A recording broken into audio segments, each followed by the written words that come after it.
జగన్మోహన్ రెడ్డి గారిని కూడా అడుగుతున్నాం, మీరు ఇంకా తెలివైన వాళ్ళు, మీ పొత్తులు కనిపించవు. ఎందుకంటే మీ అక్రమ పొత్తులు, మీ రహస్య పొత్తులు. చంద్రబాబు గారైనా బహిరంగంగా ప్రజలకు చెప్పి పొత్తులు పెట్టుకుంటున్నారు, జగనన్న గారైతే రహస్యంగానే పొత్తులు పెట్టుకుంటున్నారు. ఇన్ని సంవత్సరాలుగా బీజేపీ పార్టీని ఒక్క ప్రశ్న అడిగింది లేదు. ఇన్ని సంవత్సరాలుగా ఎన్ని బిల్లులు ఉంటే ప్రతి బిల్లులకు మద్దతు ఇచ్చారు జగన్మోహన్ రెడ్డి గారు.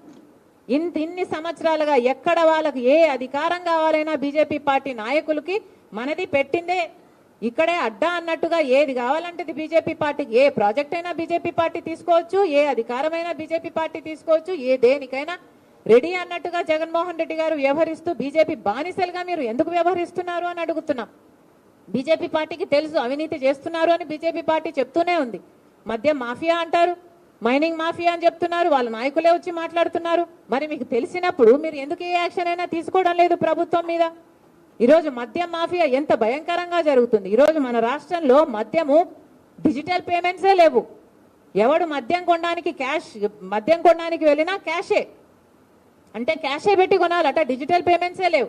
మరి మీరు క్యాష్ పెట్టి కొంటుంటే అసలు ఎంత అమ్ముతున్నారు? స్టేట్ ట్యాక్స్ ఏంటి, సెంట్రల్ ట్యాక్స్ ఏమిటి? అసలు పద్ధతి పాడు ఏది ఉండాల్సిన పని లేదా? కేంద్రంలో అధికారంలో ఉంది, మీరు వాచ్ డాగ్స్ కాదా బీజేపీ పార్టీ? మీరు ఇక్కడ యాక్షన్ తీసుకోవాల్సిన అవసరం లేదా? మీ ఈడీలు, సిబిఐలు, మీ ఎంక్వైరీలు ఇక్కడ ఏం పనిచేయవా? మీకు తొత్తులుగా ఉన్న వారి దగ్గర పనిచేయవు, మీకు వ్యతిరేకంగా ఉన్న వాళ్ళ దగ్గర పనిచేస్తాయి, వాళ్ళని మళ్ళీ లొంగ తీసుకోవడం కోసమే. ఇది ఏం పద్ధతి అని అడుగుతున్నాం. మాఫియా జరుగుతుందని తెలుసు, లిక్కర్ మాఫియా అని మీరే చెప్తున్నారు. సిద్ధమని పెద్ద పెద్ద సభలు పెడుతున్నారు. ఒక్కొక్క సభకి 90 కోట్ల రూపాయలు అవుతుందట.